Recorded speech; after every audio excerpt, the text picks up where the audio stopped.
Okay, so I've only had this Switch less than a week so far, and my original plan was just to replace the Joy-Cons that came with it with the new Split Pad Pro by Horry, which is definitely a huge improvement, especially when it comes to the shoulder and trigger buttons. These are definitely closer to my Xbox One controller. Then I also got the official Pro Controller by Nintendo, which is a really nice controller. I don't think the trigger buttons are quite big enough, or maybe it's just that I'm used to my Xbox One controller. Now, don't get me wrong, the Pro Controller is actually pretty decent, but I figured why don't we see what else is out there, see how it compares to this one. And I'm also curious to see if I like it better than the Split Pad Pro. So I went ahead and ordered 5 different Pro Controllers on Amazon. I'll leave a link in the description below with current pricing and more information on each of the controllers covered in this video. So let's go ahead and get started.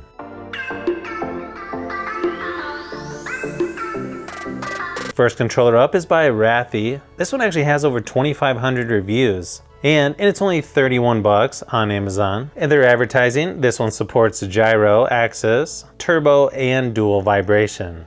Now, it's also got a 600 milliamp hour battery. Maximum range is 8 meters. Judging by the reviews, I mean, I would think this is gonna be pretty good. So you've got user manual, USB-C charging cable. I don't actually have the ones that this is supposed to match, but to me the colors look a little bit off from Nintendo's colors. However, surprisingly, it actually fits pretty good in my hands. It's actually wider than I thought it would be. Sticks feel pretty good. D-pad's nice and clicky, surprisingly. Okay, so fit in the hand, I like it. You've got the home button, screenshot, plus and minus, and you've also got a turbo button right in the middle. So even though it looks pretty thick on the top, it is somewhat similar to the official Pro Controller. Trigger buttons are a little loud, but they seem to work pretty good. I mean, it looks fairly cheap in person. This one's got a 500 milliamp hour battery.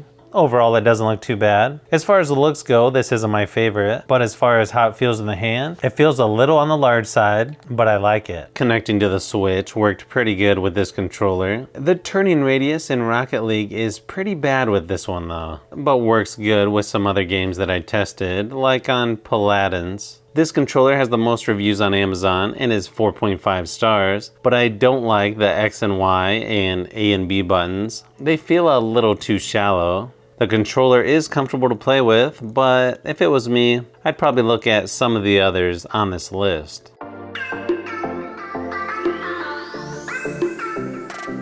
Next Pro Controller is Beeban Cool. Kind of a weird name, but I have seen that name before. This one actually has really good reviews as well. It's got auto turbo motion and vibration. This one's actually on sale for only $24 right now, normally $29. Either way, not too bad. Now this one has a 400 milliamp hour battery, charging time about 2 hours. This one also has dual vibration motors, motion controls, and turbo function. Obviously, quick start guide, customer service information, USB-C charging cable.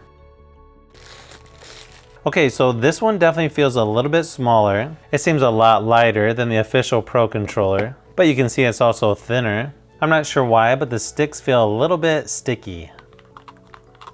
Not like someone got some Taco Bell sauce on there, but more like they put a weird coating on there from the factory. Overall size, it definitely feels good in the hand though. Shoulder buttons and triggers do feel a lot like the official Pro Controller. A little bit different configuration for your screenshot, home button, plus and minus, and then you've also got turbo. And then of course the charging port on the top. You can see it's got these nice indentations on the side, which should add a little bit of extra grip. Overall, I like the look of this one and the feel in the hand, but I do have to say it feels a little bit on the cheap side. D-pad isn't bad either. Then you get your indicator lights there in the middle. This controller connects to the Switch without too much trouble. This one's actually pretty good at turning radius. I just don't know if I like the sticks on this one. I don't know, maybe they'll wear in over time, but brand new, they definitely feel a little weird. There is something about the X and Y and A and B buttons that I don't quite like. Either they're too shallow or too small. Not sure, but something definitely feels off compared to some of the other controllers.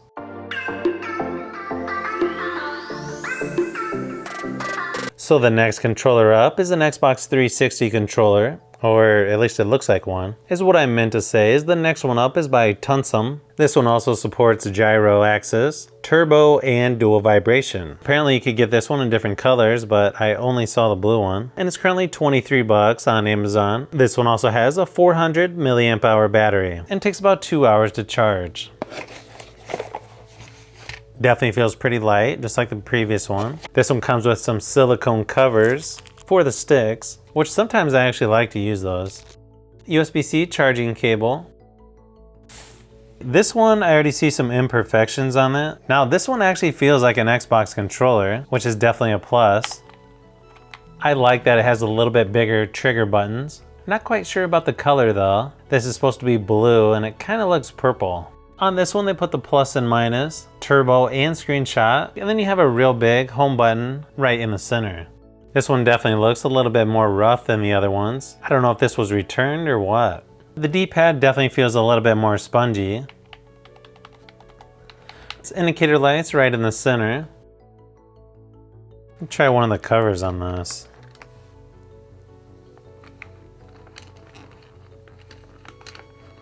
Yeah, that definitely helps. So there's what it looks like with one of the covers on. Only one problem putting those silicone covers on, it sort of locks the stick in place. Seems to only be the left one. To me, the sticks feel a little bit loose on this one though. I kind of like the shoulder and trigger buttons though. It actually feels really good in the hands, maybe even better than the previous ones. Then you also have custom buttons there on the back. So overall, this one's definitely one of the more comfortable ones. You can see even this one turns a lot sharper. It goes right into the center to hit the ball. I will mention the huge home button. It feels really cheap, but seems to work okay. Even though this controller feels cheaper than some of the others, it's comfortable. Seems to work pretty good in most of my testing, although it can be tricky to get the silicone covers on the sticks, but I probably like the larger trigger buttons on this one the most out of all these controllers. Overall, if you only have about $20 to get an extra controller, you may want to consider this one.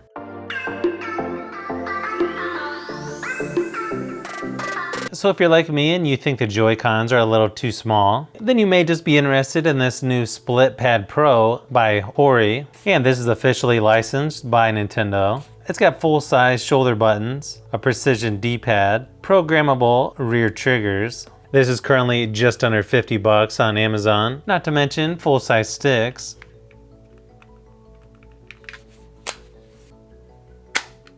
I can tell already, this feels much better.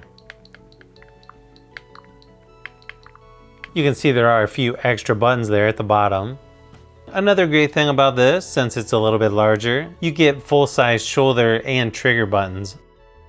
I'm only putting this controller this low on the list because you can only use these in handheld mode. The buttons and sticks feel really good on this one and are 10 times better than the official Joy-Cons. Unfortunately, if I play Rocket League in handheld mode, it feels like it's the hardest way to play Rocket League. So yeah, I'll probably be playing with the Switch docked. For this game most of the time, the Split Pad Pro are larger than the official Joy-Cons, which is a positive for me, and I'll definitely be using these pretty much all the time. I just can't believe Nintendo didn't make it this way from the beginning.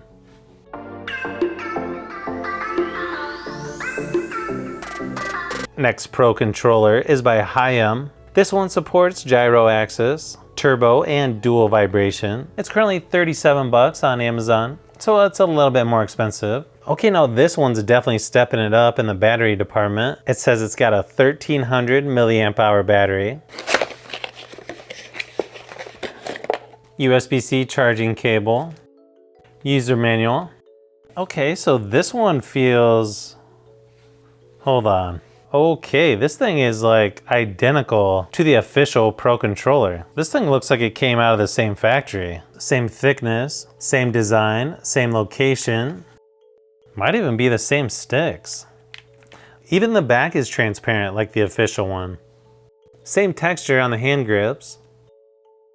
Okay, so build quality on this one, pretty much identical to the official Pro controller. You even have the same lights on the bottom First impressions are, yeah, this one's real good. Connecting this controller is super easy. Turning radius in Rocket League is excellent on this one, and for some reason, this controller and the PowerA version seem to connect a little bit easier than all the others. All the buttons feel really good for an off-brand controller, and I think this is as close as you can get to the official Pro Controller without actually buying the official version. This is definitely one of my favorites.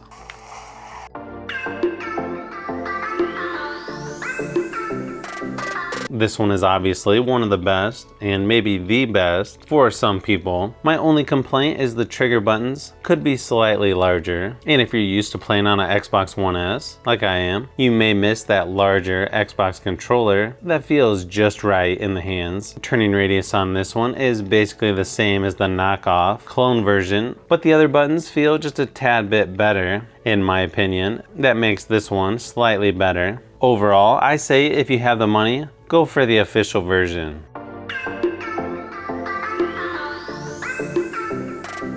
Next one up is by PowerA. This one's actually really popular on Amazon, and it's the most expensive at 43 bucks. But you can get 28, yes, 28 different variations of this controller. I mean, they've got everything from Minecraft to Overwatch, Pokemon, Princess Zelda, The Witcher 3. The list goes on with this one. The one I got is the Mario Silhouette. Now this one takes 2 AA batteries, which actually seems a little odd considering all the other ones, you just plug them in and charge them. But they are advertising 30 hours of gameplay with the 2 AA batteries. But it definitely looks like it's the most expensive one. But it doesn't include the Rumble, IR, or Amiibo NFC. This one does have motion controls, Bluetooth 5.0. You've also got mappable buttons. Surprisingly, even comes with name brand batteries. User manual. This one definitely looks and feels very similar to the official Pro Controller. Maybe just slightly bigger actually, which I'm okay with. I feel like the official Pro Controller is a hair on the small side. Thickness is about the same. This one also has mappable buttons on the back. Not too bad to get the battery open. So even with the batteries in, it still feels lighter than the official Pro Controller. Okay, yeah, it definitely feels a little bit larger. Yeah, I like it. I gotta say this Mario one looks pretty sweet. D-pad is shiny. I mean, look how shiny that D-pad is. The sticks on this one feel very similar to the official Pro Controller. X, Y, A, B buttons are just a little bit smaller. Shoulder and trigger buttons feel okay. Trigger buttons are still a little small though, just like the official Pro Controller. Indicator lights are there on the bottom. So yeah, overall build quality, this one I think is definitely the best. However, this one here is definitely a better clone of the official Nintendo Pro Controller. The reason I would choose this PowerA version over the official one from Nintendo is it functions just as good as the official one, but it's slightly bigger, which I like, especially because you can get so many different versions. It just looks better. Now it is almost as expensive as the official one, and it doesn't have Rumble, but if you have the money, I think it's worth it. If you don't want to spend that much, then just go with the clone.